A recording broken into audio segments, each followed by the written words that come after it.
D23, am I right? What's going on, guys? It's me, Disneyfied-Sundquist, and I wanted to talk about something every Disney fan has probably talked about already. Numerous, like if you literally go on my feed on YouTube, it's all about this. The one and only D23 2026.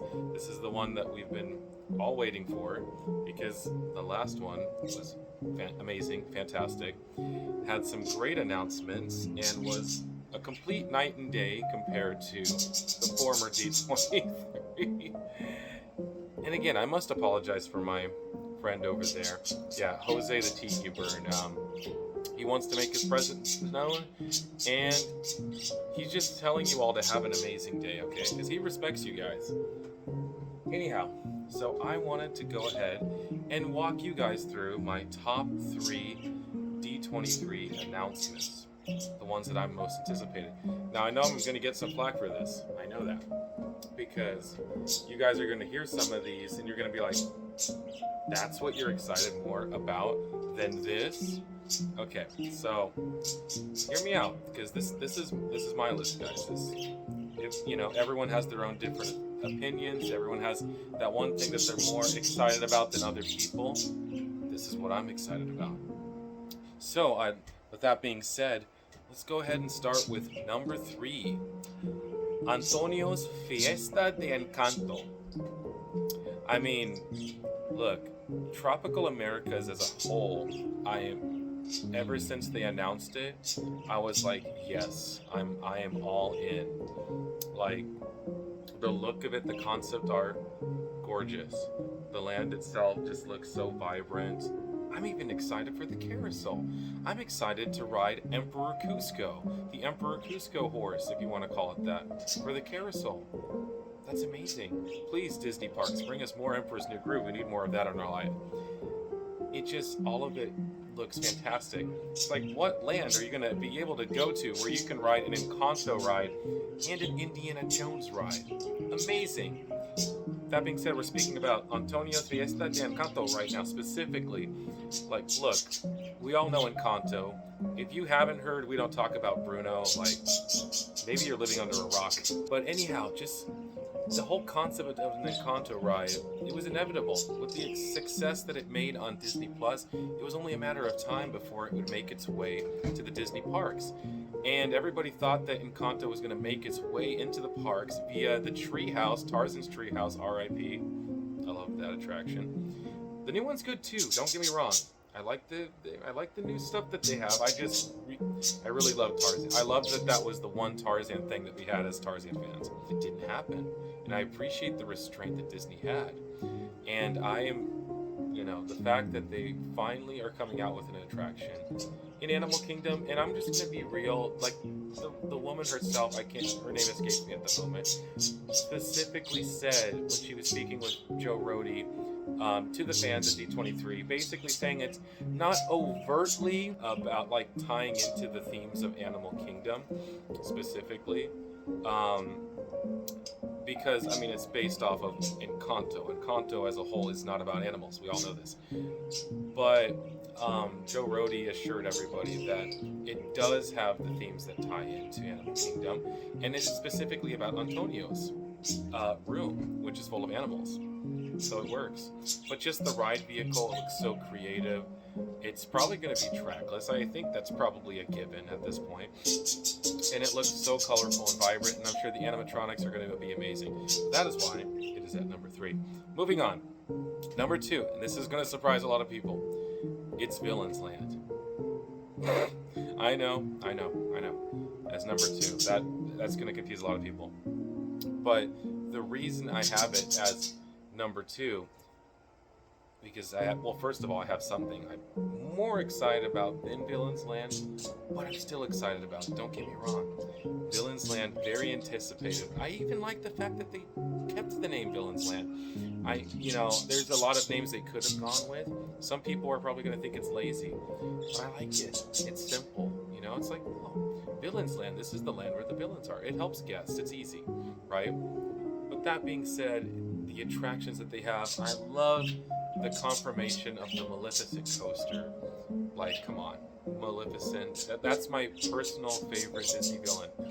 For me, my top two would be Maleficent and Gaston from Beauty and the Beast. But yeah, Maleficent is an amazing, iconic villain. So having a roller coaster based around her, and I'm assuming it's going to the Forbidden Mountain, her little castle that she has. That's what I'm guessing is going on. And it just looks fantastic. And the villain's boat ride. Come on. It just looks so cool. I'm always down for a good boat ride. Like, this is off topic, but I love me some Living with the Land. I know a certain offhand Disney that would be very proud, very happy to hear about that. But anyway, so boat rides always welcome. Themed to all of the villains, the Disney villains, is just fantastic. I don't really have much to say about that other than it's cool. The aesthetic of the land looks amazing. But anyways, Villains Land, yes, that is number 2. And here's some quick honorable mentions before we continue. So, fixing the Yeti. Amazing. That's something that we've been waiting for so long. My wife didn't know about this. I had to explain this to her. She was like, what? Fixing the Yeti? Is he broken? And I had to explain the whole logistics of the Yeti and how the animatronic was like shaking the foundation of the ride and everything. And then thus, Disco Yeti was born. Yes, I'm glad they're fixing that. Much welcome. The Avengers and Iron Man rides. To be honest, I was kind of like, because I don't personally think Avengers Campus is that great of a park, or land, but with these rides that they're adding, it is seriously going to push that up in my book. Much needed, thank you so much. The fact that they have actual Robert Downey Jr. in the ride with Chris Hemsworth, that's where it brought it up for me. And I was like, it gave me that nostalgia. I can't believe, because the MCU it's getting up there. So it gave me the nostalgia feels, and it's like, okay, you got me. Let's go. I'm excited. All right, Space Mountain Paris, or From the Earth to the Moon. Don't ask me to say it in French. I'm too tired and I don't remember how to say it. But I am very excited for that. So that way, when I finally do go to Disneyland Paris, I will get to try the original ride in all its glory. And fixing Tomorrowland at Disneyland. Much needed. I'm happy for Dallin over at Offhand Disney that he will eventually get his beloved People Mover in Disneyland. Yes. So now, drumroll please. Again, guys, if you disagree with this, that's okay. This is my own personal opinions. We don't have to have we don't have to all have the same opinions. You know what I mean? This is just for me what personally gets me excited. Okay. My number 1 is Indiana Jones and the Myth of the Jade Serpent. I know, and I know a lot of you people who are watching it, I'm assuming, are thinking, why in the world isn't it Journey into Imagination, the original with Dreamfinder and all that? And I would say, listener, I am extremely excited for that. Don't mix my words and don't get me wrong.